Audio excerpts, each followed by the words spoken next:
Hi, and welcome to Variant Edition, your first weekly show about comics and comic culture. I'm Mike. And I'm Lewis. And it's a pleasure to have you here filling in. I love filling in the rare opportunities, and we just got so much stuff in this show, and I can't wait to get into it. Well, I have a couple reviews coming up. What I got is Bullet Points number 3 and X-23 number 3. Cool. I took out Ultimate Fantastic 438, and I also got Uncanny X-Men. Great books. Nick takes a look at a graphic novel that was just released in color called Gear, I apologize for that, and The Walking Dead. Also, the Swiss Decks are not going to be with us this evening because they both have the plague, and they're trying to cure the plague, but the rats keep coming. Yeah. Anyway, so you're filling in. Yeah, I'm filling in. We also got a bunch of cool stats reviews up for this week. We got so much good stuff. So why don't we just get into Lorna Doone? Lorna Doone? No, that's actually Polaris. A cookie. Lorna Doone's a cookie. Oh, yes, Polaris. Big difference. Oh, yeah, okay. Lorna Dane. Whatever. Dude. Lorna Dane. But first, to Nick with the news. Hi, I'm Nick, and this is the news for the week of Wednesday, February 7th. It's typical for news to slow down a bit before a major convention, so the news is going to be quick this week. It was a big week for DC comic book movie news. First up, David Goyer announced on his MySpace blog that he is no longer making a Flash movie. He blames Warner Brothers for not being able to agree with him on what would make a cool Flash film. But The Hollywood Reporter announced this week that Sean Levy has been picked to bring the Crimson Speedster to the silver screen. His last film was Night at the Museum. Perhaps WB thought a lighter touch was needed. Which leads us to the next big bit of movie news. Joss Whedon posted on his Whedon-esque website that he is no longer involved with Wonder Woman. The project is still a go at Silver Pictures, but, quote, "We just saw different movies, and at that price range this kind of movie hangs in, that's never going to work," unquote. No word on whether this has anything to do with Silver Pictures buying a Wonder Woman spec script that was set during World War II. Perhaps a buxom Amazon lassoing men into submission does not a summer blockbuster make. So if you're a comic book fan, chances are you've heard the words Diamond Comics Distributors, no doubt preceded or followed by a string of expletives. Well, everyone's favorite monopoly is celebrating 25 years of operation. Founded in 1982, when another distributor closed, you see, at the time, there were a number of distributors, usually regional, that comic book publishers used to distribute comics. Anyway, founder Steve Geppi started with 17 customers. Fast forward 25 years, and Diamond Comics is the last man standing in comics distribution. The secret to its domination? Exclusive distribution deals. When you're the only game in town, it's easy to be number one. Happy birthday, Diamond! And finally, in the "did this really work out the last time it was tried" category, we find young punkster poser rocker Avril Lavigne joining forces with Del Rey to star in the manga Make 5 Wishes. Manga fans may remember that Courtney Love lent herself to a manga from Tokyo Pop. In this case, in addition to having a part in the book's creation, Lavigne will be a character in it. In the manga, and I'm not making this up, an introverted teenager stumbles on a website that will change her life when a demon grants her wishes and she meets up with her hero, Avril Lavigne, to help conquer her own personal demons. Alright. The book is set for release on April 10th, to be followed April 17th by Lavigne's new album, The Best Damn Thing. Hyperbole and cross-brand marketing at its best. Oh yeah, and Kiss is coming back to comics. Maybe we were wrong, and mice aren't the new zombies. It's rock stars! At least I hope not. So that's it for the news this week. Don't forget to look for me later in the episode with my reviews. Alright guys, so here we are this week with my very first stats review. I'm here with my boy Nick, filling in for Mr. Swisstack. Sadly, he can't be here, so please excuse the lack of expertise, but just appreciate the very much fanaticism of this. Yeah. So, here we got, sculpted by Mark Newman, both of these, the beautiful Polaris bust. Yeah, and what's with, it looks like we got Bullseye with Cerebro on him or something? That's not Bullseye, that's Havoc. See, hence the kind of, well, I don't know, he kind of looks like Bullseye, but Whatever. Anyway. But, yeah, and then you got the Marvel Icons Diamond Select Captain America bust, which I think was really cool. It came out cool because there's not too much Cap collectibles out there. And just the sculpt was like really great, and like the shield had this great glossy finish at the back. Yeah, one of the nice things about this piece, I'm pretty sure you picked up on this, but just the nice touch that they do with the straps over the shoulders for Cap, it shows like that these things are tight. Yeah. On him. Like you can see it goes over like each kind of like muscle, and it flows with it. It's not straight. Yeah, and like the one things that like the icons do lack, besides almost the rest of the torso and like arms, is like the muscular sculpt. You got some of the chest in there, you got some abdomen, but it's not much. But then again, you're not paying as much for it, but it's still a really cool bust. And moving over to the Havoc, the back musculature is just great. You got just the paint job like almost creases perfectly into like where his back is, and like they really have a nice stress and strain on his pose. Like they do. It's like the actual human form doing that. You can see everything kind of affecting itself in, exactly in the yeah. sculpt. It's a nice job. I think my favorite part about the Lorna Dane bust is just the paint job on her cape. It's got like that Jolly Green Rancher like candy finish to it. It's so nice, and her hair has like these two separate tones to it. I'm not sure like. And it's like different like hues and values. It gives depth. Like there's different layers to it. But it's still great. A chick with green hair, all in like minty green, skimpy clothes with a little skull in between her cleavage. How can you go wrong? You can. It's just a bonus. So these are all great pieces. I believe Havoc was limited to 2,500. Same goes for Lorna, and Cap I believe was at 5,000. So the icons are a little high number, but they're still really cool. And again, just never fails by Bowen. No, even if it's Bowen sculpting or even one of his acolytes, they never come up short. That's true. You're pretty much ensured like satisfaction guaranteed with these things. Exactly. Except for some picky naysayers out there. But yeah. What are you gonna do? Yeah, I know. So that's our review for this week, and we'll hand it over to Mike. So X-23 number 3, I love this character and can't get enough of her. And this issue deals primarily with the trigger serum thing. What it is the scent that activates the killing action of X-23, and she'll just destroy anybody who's got that scent on her, or in the vicinity of that scent when that scent's around. I'm not quite sure how it works yet because I haven't gone into depth if it's everybody in the room, if there's like a drop of it, or if it's just the one person who the drop is on. They haven't really talked about that. I'd like to know more about that, but I'm sure they'll do it with a cover-up somewhere along the lines here. Anyway, you got X-23 who's living with her aunt and her cousin, and they're heading home. They've been out all day, and they're gonna go home. And her cousin's stepfather or mother's boyfriend, I don't know what he is exactly. He's actually an agent for the facility where Laura was made. So she's got a little vial of the trigger, and he like puts a little bit in chamomile tea, and he gives it to the mom. So now she's got the scent, and he's walking downstairs all like, "Oh, I'm just gonna go throw this out and then leave the house before they get back, so I don't die." And then the cousin pushes open the door. Tea goes all over the place. It's on the cousin. It's on him. Scent abound in this room, and everyone's going to die. The other thing to mention here is that they go back a little bit into the training, how exactly the trigger serum works, a little bit about how it gets activated and sort of her mind kind of snaps, and it's all this background of pain and suffering activates the kill mode. Whatever, just tell me exactly how the serum works. That's all I need to know. Don't do the whole negative reinforcement thing. This comics is good. I like X-23. A lot of people like X-23, and she's got a lot of potential for the Marvel Universe. So keep reading it if you are reading it. If you aren't reading it, it's only issue 3, so you have only 2 back issues to read in this particular arc, and then you'll probably go out and buy the original X-23 and probably Nick's as well. But yeah, so read this comic. It's a hell of a book. All right, so something that's been recently re-released in a color format, Doug Tenaple's Gear. Now, what this book says and what made me scratch my head about it said that this book is what the TV show Cat Scratch is based off of. And if you've watched Cat Scratch, you know that show kind of sucked, despite Tenaple's involvement. But it did. The Kraken episode was cool, but that's about it. This book, the only thing that came out of that came to Cat Scratch from this book are 3 main cats and their personalities. Everything else, completely different.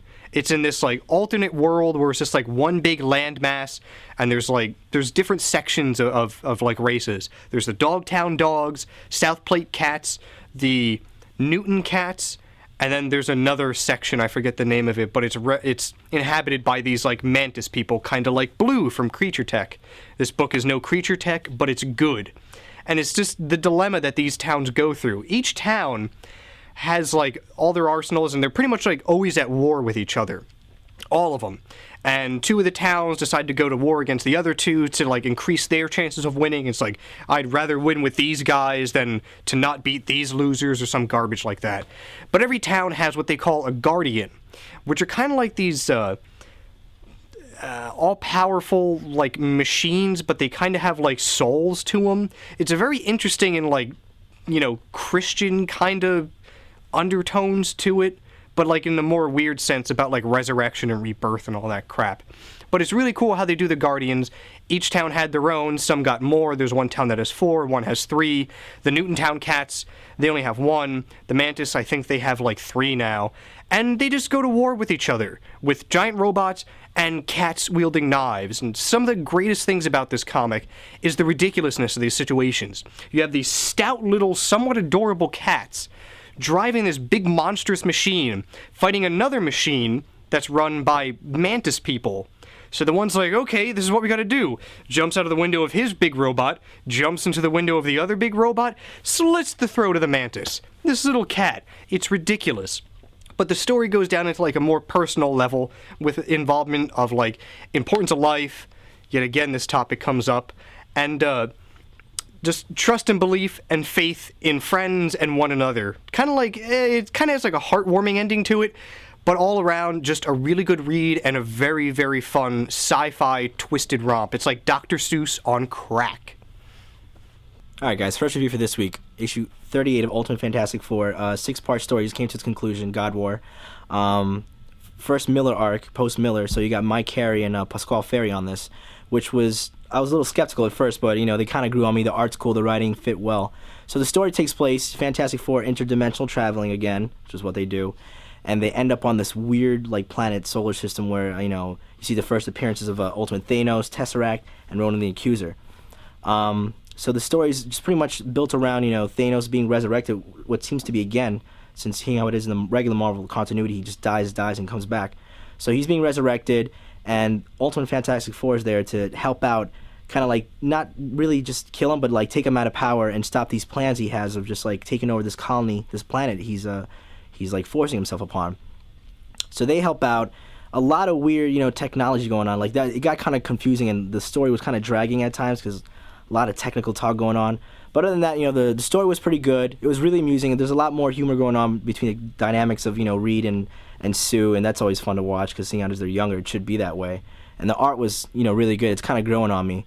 So the story was pretty good. You know, it was an okay read. I'm looking forward to the next arc. You know, past that, we'll see what happens. But it was a pretty good read, and if, you know, get around to it, I recommend it. Bullet points, number 4 of 5. Now, this isn't my usual bullet points where I talk really, really fast and no one can understand what I'm saying. This is Bullet Points, the comic book made by Marvel. Bullet Points takes one bullet, places it one day ahead of schedule, and how it changes the lives of many people in the Marvel Universe. I love this book. You should read this book because it is amazing. What's going on right now is Bruce Banner has become Spider-Man. You've got Dr. Stephen Strange, who doesn't go to Tibet to, you know, study underneath the Ancient One. Instead, Baron Mordo goes and becomes the Sorcerer Supreme, and then he dies.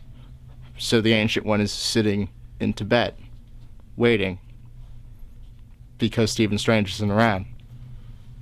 He's with Reed Richards, who happens to be on an airship, which doesn't look as nearly as cool as the original S.H.I.E.L.D. heli-ship carrier thing that we're used to seeing.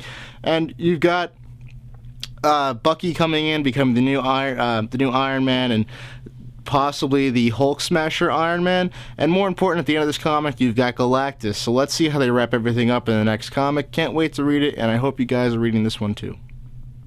So, this week I got issue 34 of The Walking Dead. We all know it. We all love it. But is it really gonna keep living up to what we expect to The Walking Dead? In my opinion, I'm getting kind of weary on this now. Issue 34 kind of turned me that way. It was a good issue, but not great. I can't really go much into the issue because it gives away too much, except for the fact that there's a zombie attack in the middle of the woods, which is nice because they get surrounded out of nowhere because someone's got to be stupid and start firing a gun off in the middle of the woods when you got a perfectly good axe to use. But anyway, the story, it's still the trek of Rick and everybody leaving that colony ran by the governor and heading to the prison. zombies in the woods encounter them. Things kind of go down. Michonne never really goes in to what she did to the governor, to everybody else in the group. They just kind of, like, leave it. And the end leaves you kind of empty. This issue left me empty. It's just, there's all these great characters and all those things happened, and this issue's kind of like, nothing's really happening. Oh my god, slap in the face ending. Where it's gonna go, honestly, I don't know where it's going from this. People might be dead. People might not be dead. All we know is things are changed forever at the prison. All right, next review for this week, guys. Issue 482 of Uncanny X-Men. We pick up where the X-Men are already in space. You know, this whole story picks up after Deadly Genesis. If you read that, you got a real good notion of what's going on. And if you didn't, you know, you always got the, you know, little intro page of every X book giving you the lowdown on what happened last issue, what's going on this issue.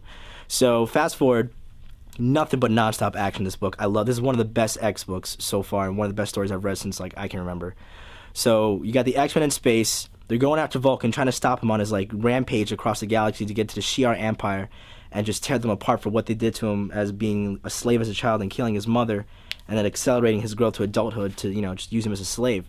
So we all know he's an Omega level powered mutant, so he's just pretty much taking names left and right, and you see him go at it with the Imperial Guard and just literally just taking names. He just kills 2 people until he's finally gets his ass handed to him by Gladiator, just knocks him out with like 2 touches. It was a really intense fight scene. So right now, in the middle of the story, where the X-Men are like kind of confronting Vulcan, they're getting ready to fight, and I'm really excited because like I think there's 1 or 2 parts left in this arc, and I don't know where it's gonna go. You don't know, you know, who's gonna come back and who's gonna, you know, it's just a lot going on. Like I left a couple of things out. This book is just so good. You know, I can't mention everything. There's just so much going on. I mean, it's a 12-issue arc. So if you're reading this, kudos to you. If you're not, you need to get on this book and go back and read Deadly Genesis, because this is like by far one of the best X books and highly recommended by me.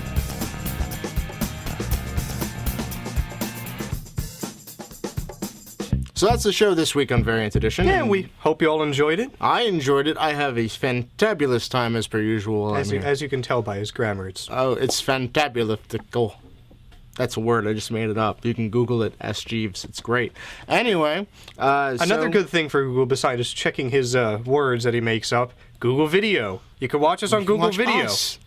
What else? What you can find us on Live Feed. You can find our MySpace Live Video. Thank you, Kevin. Live Video. You can also find us on YouTube. You can find us on iTunes, and you can find us on our webpage. Yeah, that would be the classic way of downloading our show. The classical and most fun, entertaining, and best format you'll find. This is true. Not rubbing noses anywhere else. Anyway, so we've got more ways to watch us in the future, but we're not talking about that because Kevin will get out the whips again. Right.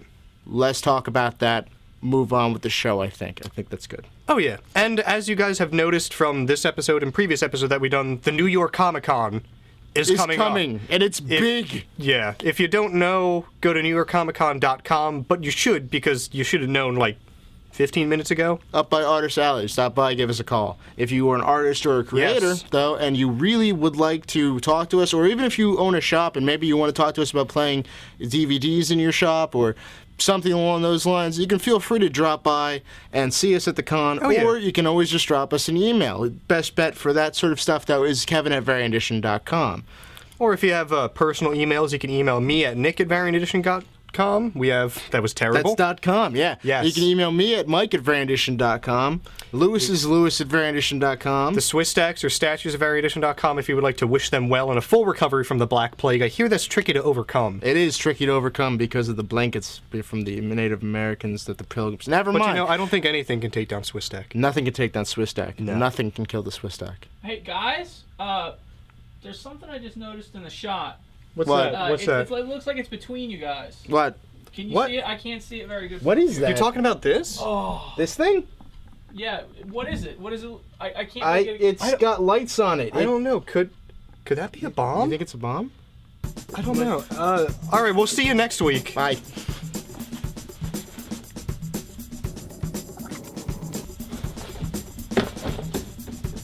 No. Boom!